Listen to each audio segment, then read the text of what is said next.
Welcome to History 112, Lecture 32, America at War. Now, the United States has to ramp up an economy that's going to deal with this war, but at the same time, it also has some serious problems in that the war is progressing very quickly. Now, first and foremost, the United States is unified by the Japanese attack, but they're also very weary of the fact that Japan is doing extremely well in the early months. In December, the American fleet is badly damaged, the Philippines are attacked, and the bulk of American air power in the Pacific is gone.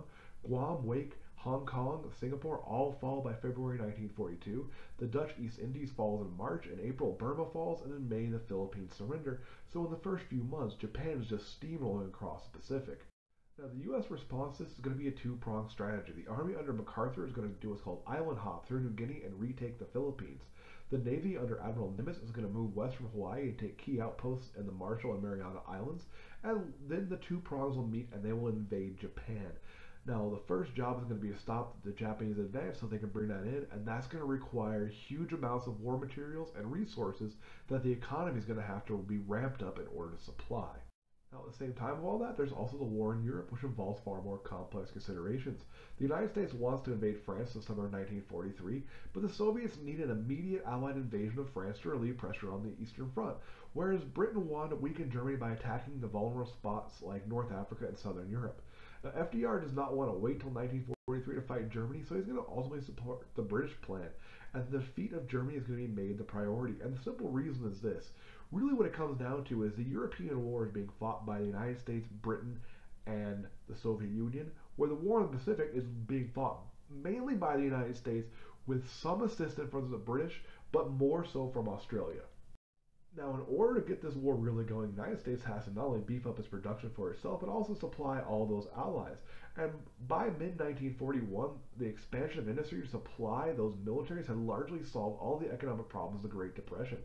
After 1939, America was simply pumping more money into the economy than the entire New Deal had. The 1939 American budget was $9 billion. That was the highest peacetime budget ever. By 1945, the budget is up to $100 billion.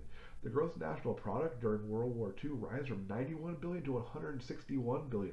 Personal incomes are going to double during this, and wartime shortages are going to mean that lots of people put money into savings, and all that money is going to be available to invest in the economy when the war is over. Now, ramping up the economy has some very important effects for the West Coast because that's going to be where they supply the war in the Pacific from. And remember, the United States is effectively fighting the war in the Pacific on its own, although it does have some valuable allies in the form of the Australians. Now, the government's going to fund large factories and huge infrastructure projects to deal with the entire war effort there, and 10% of all federal money spent during World War II is spent in California alone. And the West is going to become the center of the aircraft industry. They're going to build large shipyards and naval facilities in Los Angeles and San Diego, and the West is going to become heavily industrialized as a result of World War II. The war is also going to have a significant impact on the labor movement. For one thing, unemployment ended. There have been 7 million unemployed people at the outbreak of World War II. Within months, that's gone, so much so that large numbers of women have to enter the workforce. Now, the government is going to be concerned with price control and uninterrupted production. That means they're going to make a deal with the unions. The unions are going to agree to cap wage increases and not to strike. On the other hand, the government is going to give back government support for those unions and assurances that all new workers are going to become union members, allowing those union members to really build up their membership during the war. Now, in addition, the Office of Price Administration is going to use rationing and price controls to ensure supplies of essential goods and avoid inflation. So the government is going to take a very strong intervention in the economy, and things like controlling prices is also going to mean that because labor has fixed wages and fixed prices, it's going to be much easier for those members to have a high quality of life, and that's going to take away some of the union's grievances during the war as well. In addition, there's the War Production Board and the Office of War Mobilization, and both are going to be established to control vital production. Unfortunately, they're going to be undermined by the Army and the Navy, who insist on controlling their own contracts, and neither body is effective. But despite this, the government intervention means that the U.S. economy is going to be able to meet most of its needs, and America is going to produce twice what the entire Axis does. The United States is also going to develop new industries like synthetic rubber to deal with resource shortages during the war, and develop a lot of new important technologies like radar, sonar, and computers. Now, Americans are going to work together and sacrifice to support the war effort by doing things like planting victory gardens, for example, in order to save food for troops. Now, the Office of War Information is going to create and spread information and ideas on what they can do because there's a lot of need for recycling because there's shortages of metal, glass, and rubber, and they're going to come up with creative ways to do other things because there's shortages of food items like coffee and butter or sugar and meat. There's also going to be some shortages of gasoline, and the government's going to come up with a variety of ways that people can save on those items.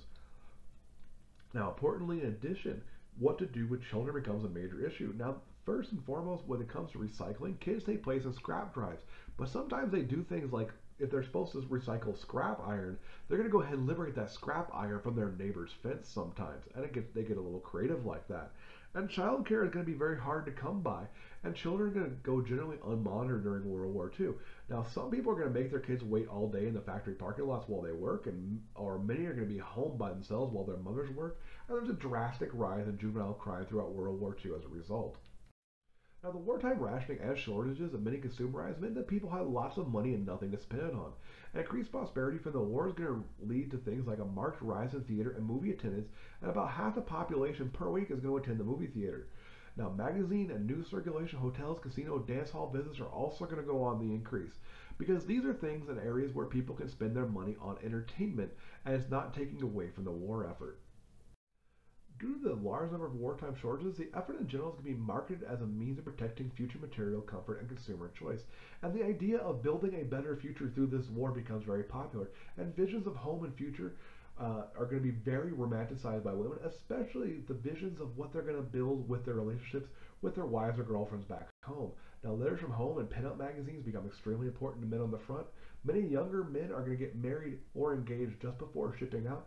Meanwhile, a lot of women are going to go to work as Rosies and are going to take on a very important role there as well. And so this whole idea is that the Americans are going to have to suffer now and delay certain things in order to build this great future. While the average American isn't going to get behind the idea that the war is a way to a better future, this is not necessarily going to come easily. And one of the areas where there's big pushbacks is about women at work. And here's a very simple scenario with two what we might call rosy derivatives. We have the very famous image on the left, and this woman here is going to go to work, and she is going to suffer workplace discrimination. And people are going to be resentful of the fact that she's working in the beginning. And ultimately, she's going to choose to go ahead and settle down and get married and leave her job. Now, the one on the right is going to go ahead and go to work, and she is going to, again, suffer that same workplace discrimination, and she is going to like working. And what's going to happen is this young woman we see has just gotten married. She's only 16 here.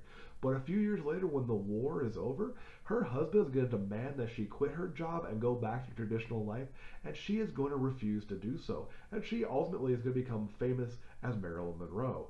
Now, the important thing here is that while women are stepping up and making this big sacrifice, not every aspect of American society sees women in the workplace as being positive, nor do they see the changes that are coming in as World War II as being something that should be anything more than temporary.